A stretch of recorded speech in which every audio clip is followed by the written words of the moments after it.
आटे के कीड़े, जिन्हें पेट्रिक कीड़ों के नाम से भी जाना जाता है।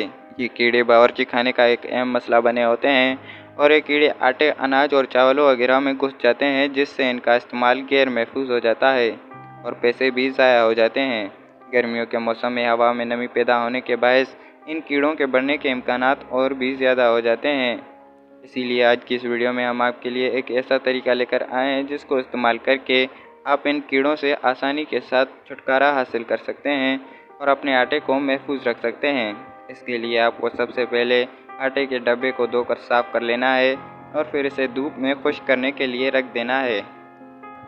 और जब इसका सारा पानी खुश्क हो जाए तब आपने इसे किसी खुश्क कपड़े की मदद से अंदर से और बाहर से साफ़ कर लेना है।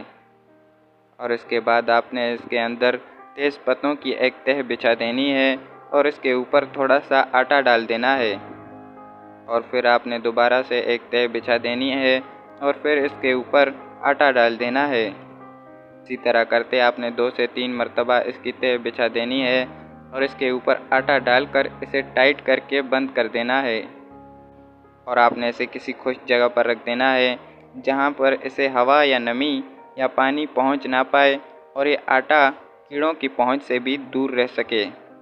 इस तरीके को इस्तेमाल करके आप इन कीड़ों से आसानी के साथ छुटकारा हासिल कर सकते हैं और आटे को इन कीड़ों से महफूज रख सकते हैं।